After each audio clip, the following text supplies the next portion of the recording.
E eu quero convidar você a abrir então a sua palavra, mesmo assentado, mas com reverência ao Senhor da palavra, em 2 Coríntios, capítulo 3, versículo 5. 2 Coríntios, capítulo 3,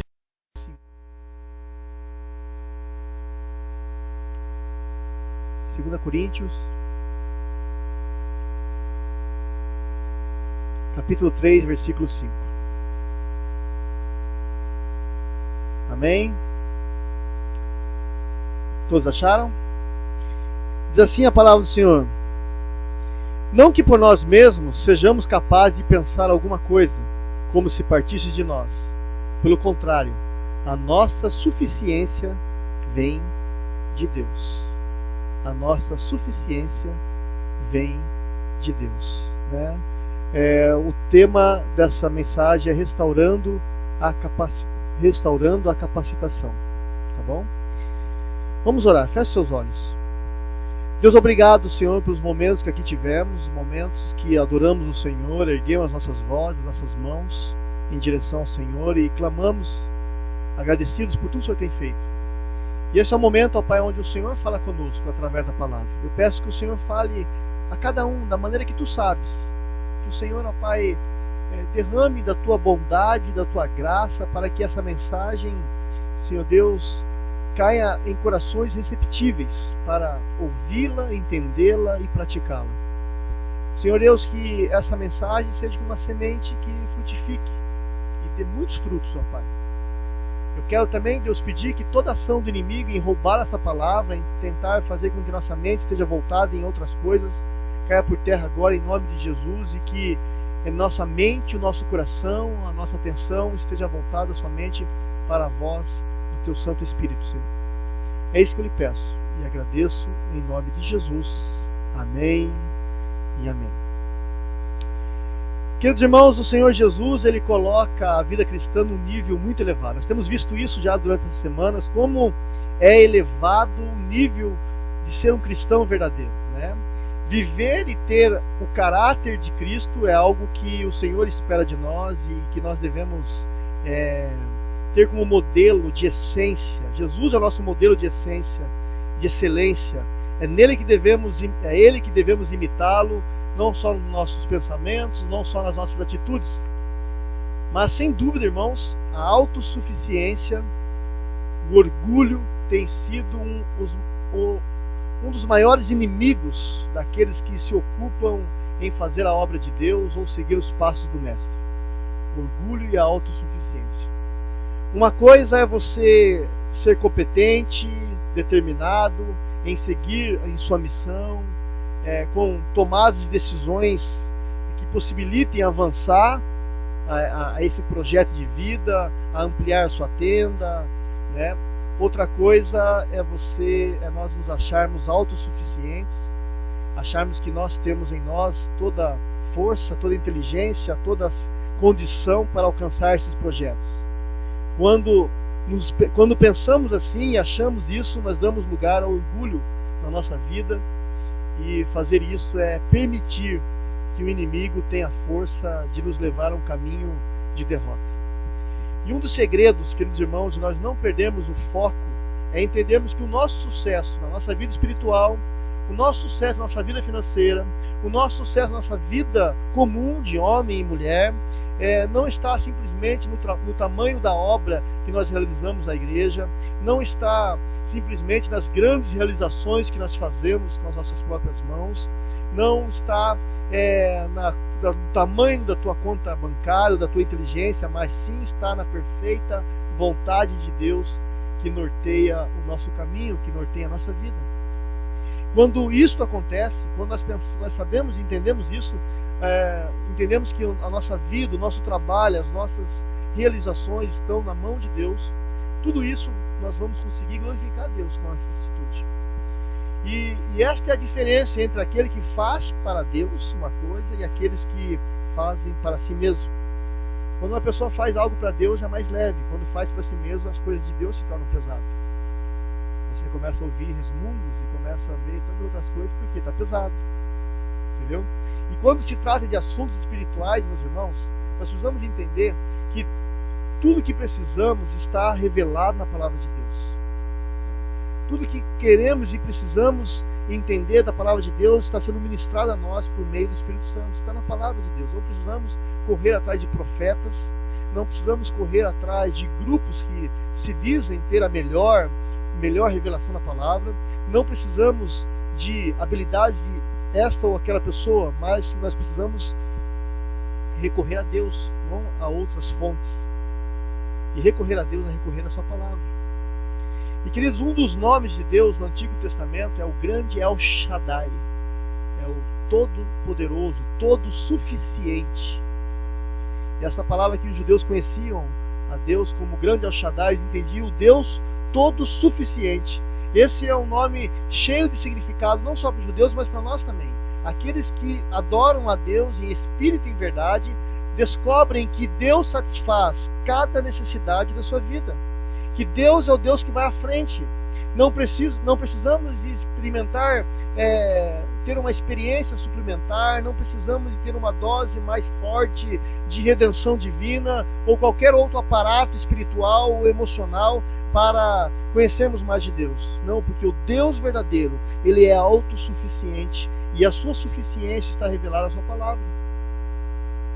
E Deus deu a cada crente, a mim e a você, a graça abundante, a qual é absolutamente suficiente para satisfazer todos os nossos anseios, todas as nossas mais ardentes expectativas, os nossos desejos mais intensos, latentes. Deus nos deu uma graça para que esses desejos, essas coisas sejam alcançados através do próprio Senhor. E esse texto de 2 Coríntios, capítulo 3, versículo 5, no qual nós lemos, Paulo mostra que somos absolutamente dependentes de Deus. E esta verdade está em toda a palavra. Se você abrir a palavra de começo de Gênesis a Apocalipse, você vai ver que nós temos que ser dependentes de Deus. E o ser humano, ele é dependente do seu Criador. Nós podemos destacar aqui a confiança de Davi, a confiança de Gideão, a confiança de Daniel, os discípulos, os primeiros cristãos na primeira época do cristianismo, era do cristianismo. Jesus disse, lá em João capítulo 15, versículo 5, olha, sem mim nada podeis fazer. Nós somos dependentes do Senhor. O homem, o ser humano, ele é cheio de imperfeições. E somente quando nós nos submetemos ao próprio Deus, Ele, por sua graça, gera em nós uma capacidade de cumprirmos os seus propósitos. Então, se você está lutando contra a sua própria vida, achando que você é todo errado, que você não consegue cumprir a vontade de Deus, irmãos, você não vai conseguir mesmo. Porque a graça de Deus que impele cada um de nós a cumprirmos, que nos dá capacidade a cumprirmos os propósitos de Deus. O apóstolo Paulo, ele tinha uma visão nítida da dependência de Deus. Ele tinha uma convicção que ele podia avançar, que ele podia conquistar no mundo espiritual, independente das circunstâncias que o cercavam, mas sempre com uma visão em Deus. E por isso ele asseverou lá em Filipenses capítulo 4, versículo 13, olha, posso todas as coisas naquele que me fortalece. Posso todas as coisas, irmãos. Tem gente que usa esse versículo para falar assim, posso comprar um carro, posso comprar uma casa, posso... Não é assim. Posso passar pelo sofrimento, posso passar pela doença, posso passar pela morte, posso passar pela angústia, posso passar pela tribulação, posso passar por todas as coisas naquele que me fortalece.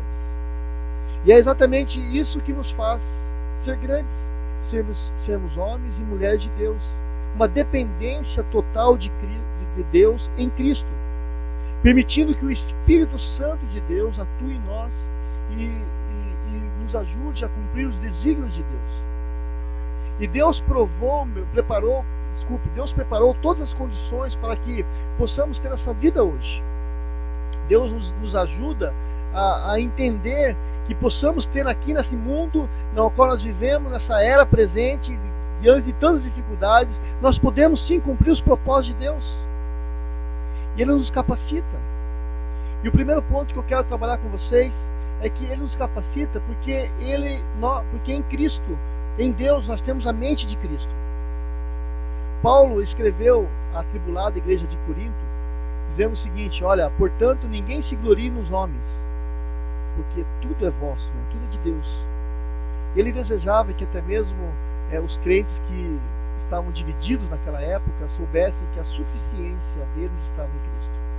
Em vez de eles lutarem entre si, em vez de eles tomarem partido contra os irmãos, precisavam voltar atrás e sondar as riquezas do seu coração e as riquezas que eles tinham em Cristo Jesus. Não havia razão para guerrear entre si. Não havia necessidade de se renderem ao orgulho, ao pecado, à falsa doutrina. Eles estavam equipados já com Cristo e tudo que eles precisavam estava lá em Cristo. E atualmente, meus irmãos, eu penso que a igreja necessita desesperadamente abraçar essa mensagem, que todas as coisas já estão postas em Cristo Jesus. Os crentes hoje se consomem com as tribulações, com as lutas, com os problemas da vida.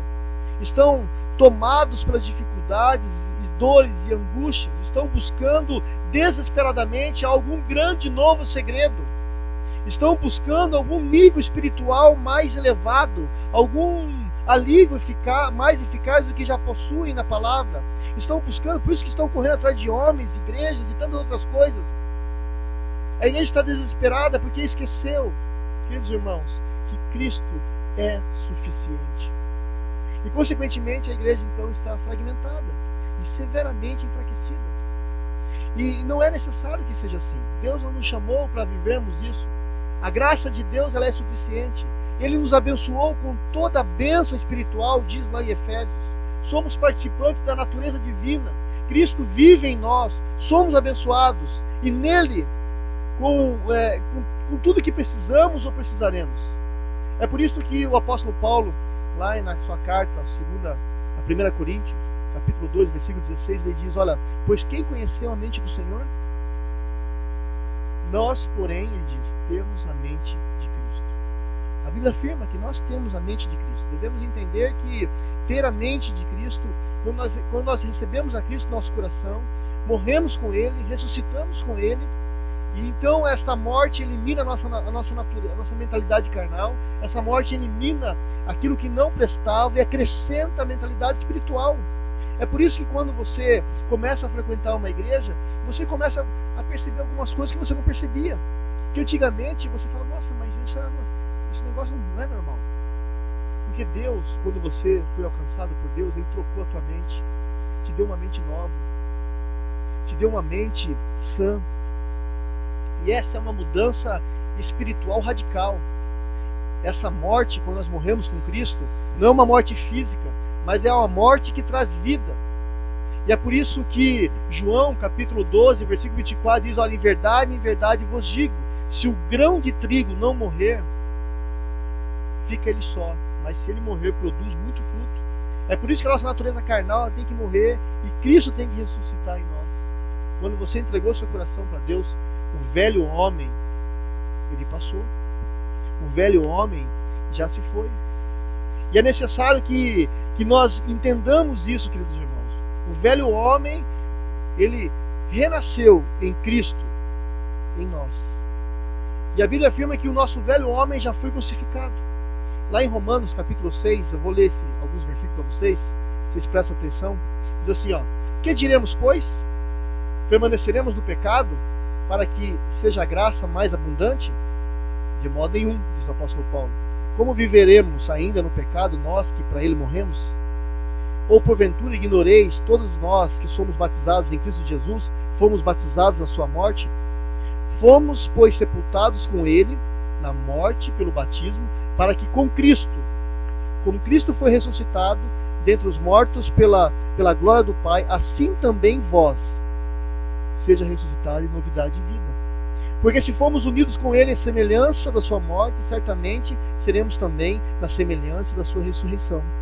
Sabendo isto, que ele foi crucificado com ele, o nosso velho homem, para que o corpo do pecado seja destruído e não sirvamos mais o pecado como escravos. Ou seja, uma nova vida. Eu e você temos uma nova vida. E ter a mente de Cristo é pensar como Jesus pensa.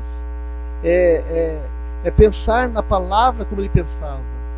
Ele vivia ele pensava, ele agia de acordo com a palavra de Deus. O apóstolo Paulo afirmou esse tal fato, porque todos nós cristãos podemos e temos que ter essa mente de Cristo, de pensar na palavra e viver a palavra. A palavra de Deus é nossa regra de fé e prática. Ter a mente de Cristo não exige sacrifício nosso. Ter a mente de Cristo tem que ser um prazer para nós. E porque nós adquirimos o conhecimento da palavra, o conhecimento de Deus, daquilo que o Senhor quer para nós. Então, o Senhor nos capacita, temos a mente de Cristo. O que mais que Ele faz? Ele nos dá um coração novo. Né? Lá em Ezequiel 36, 26 diz: Dar-vos-ei um coração novo, e porei dentro de vós um espírito novo. Tirarei de vós o coração de pedra e vos darei um coração de carne. Você tem um coração novo agora. Quando eu e você nos entregamos para Cristo, Ele nos tirou aquele coração de pedra, aquele coração duro, cheio de mágoa, cheio de rancor, cheio de coisa que não presta, e colocou um coração novo. O coração do homem, quando ele é tratado, aqui na palavra do Senhor, nas Escrituras, ele sempre é tratado no sentido moral, não físico. Né?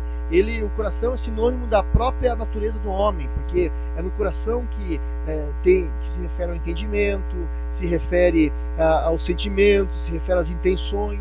Em muitos lugares das Escrituras, das Escrituras Sagradas, o Senhor refere o coração como um grande problema do homem. A palavra do Senhor lá em Jeremias 17:9 diz: olha, enganoso é o coração, mais do que todas as coisas, desesperadamente corrupto. E ainda lá em Gênesis capítulo 6, versículo 5, o Senhor diz o seguinte: olha, e viu o Senhor que a maldade do homem se multiplicava sobre a terra, e que toda a imaginação dos pensamentos do seu coração era má. Então, quando nós morremos com Cristo, é necessário ter um coração novo. E é por isso que o Senhor diz que Ele nos tiraria um coração velho e nos daria um coração novo. É por isso que você começa a enxergar algumas coisas que você não enxergava antigamente. É por isso que você começa a perdoar pessoas que você nunca perdoou, mas que agora em Cristo você consegue perdoar. É por isso que você consegue estar mais leve.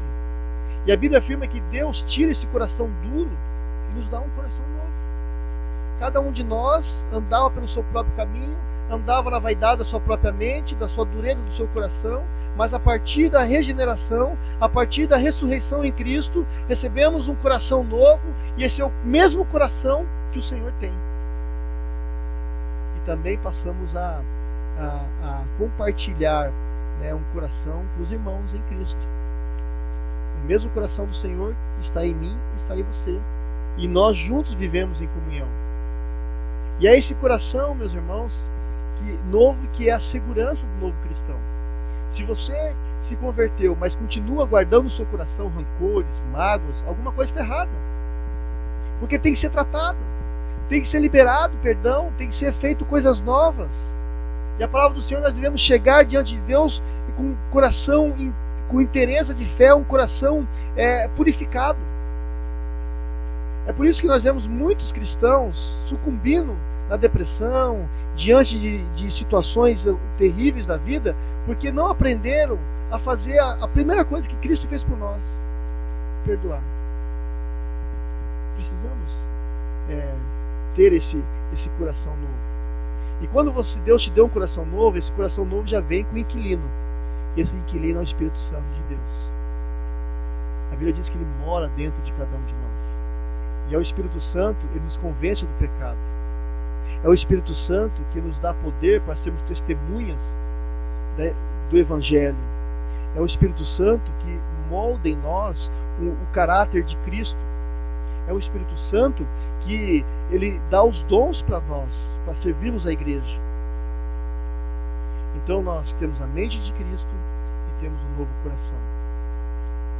E a palavra do Senhor diz que também estamos em Cristo. Além de ter a mente, além de ter o coração, nós estamos em Cristo. Em 2 Coríntios, capítulo 5, versículo 17 diz: e assim, se alguém está em Cristo, nova criatura é. As coisas antigas já se passaram, e eis que se fizeram novas todas as coisas. O Novo Testamento está repleto, queridos irmãos, sobre afirmações da nossa posição em Cristo, quem nós somos em Cristo. O apóstolo Paulo afirma profundamente essa ideia, mostrando a realidade da nossa vida que está escondida em Cristo. A palavra do Senhor lá em Efésios diz, olha, todavia que Deus é rico em misericórdia, pelo grande amor que nos amou, deu-nos vida em Cristo quando ainda nós estávamos mortos em nossas transgressões.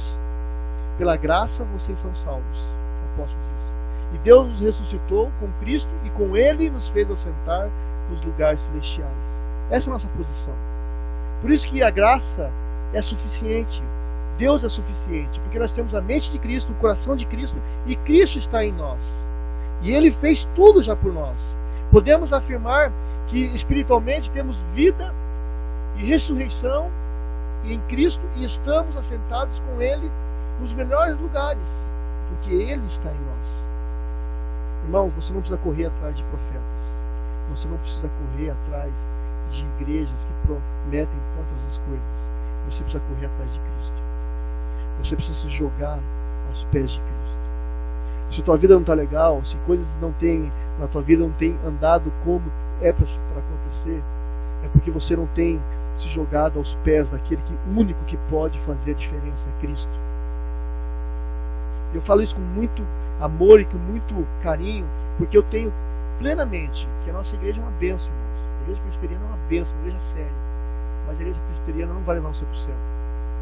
E nenhuma outra vai levar você para o céu. Apenas Cristo pode levar você para o céu.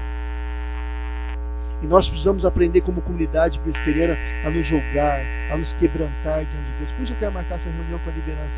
Porque nós precisamos clamar, botar a boca no pó. Porque esse Deus que é vivo, que mora em nós, que nos deu uma mente nova, um coração novo, quer fazer muito mais através das nossas vidas.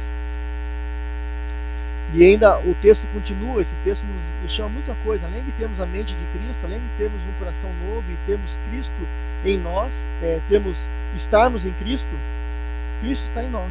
Eu já falei que é a questão do Espírito Santo, que Ele atua em nós, Ele age dentro de nós. A presença de Cristo nos é imediata, no sentido de que Ele começa a habitar em nós a partir do momento que você se converte. Mas existe um processo chamado processo de salvação, de santificação, que é o processo onde Cristo começa a transformar você de dentro para fora.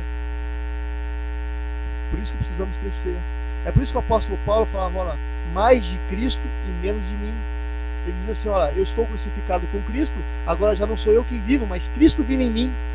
E o que eu vivo agora no corpo, vivo pela fé no Filho de Deus, que me amou e se entregou por mim. E em outra passagem ele diz, olha, dia após dia eu morro. É isso que nós precisamos aprender, a morrer para a nossa carne, para os nossos desejos, para aquilo que é feio em nós, aquilo que não agrada a Deus e também não abençoa as pessoas. Nós precisamos morrer. O apóstolo João, escrevendo, diz, olha, convém que ele cresça e que eu diminua. Deixe Cristo crescer dentro de você. Pague o preço por uma vida melhor, uma vida mais consagrada. A Bíblia afirma, queridos irmãos, que a presença de Cristo em nós nos capacita, nos impulsiona a cumprirmos a vontade do Pai. Se você pegar o texto de Romanos, é um texto muito lindo. Diz o seguinte, olha, se porém Cristo está em vós, o corpo na verdade está morto. Seu corpo não está nada, está morto. Mas está morto por causa do pecado, ele diz. Mas o Espírito é vida. E por causa da justiça de Deus, desse Espírito que dá vida, você está vivo. Então, irmãos, é algo que nós precisamos, vivenciar em nossas vidas. Muitas vezes vivemos um cristianismo acomodado, sem deixar o Cristo crescer dentro de nós. Sabe aquela história que você faz assim, em situações da nossa vida? Deus, aqui você pode mexer, mas aqui nesse quartinho você não pode entrar porque tem coisas muito íntimas minhas e aqui só quem tem a chave sou eu. E você não deixa Deus entrar ali. E quando Deus não entrar ali e não limpar aquela bagunça inteira, você não vai conseguir viver na plenitude do Espírito Santo. E quando Deus entrar naquele quartinho, vai doer, claro que dói, porque mexer com a gente, mexer com o nosso interior machuca demais. Mas é melhor, meus irmãos, vivermos uma verdade doída do que uma doce mentira.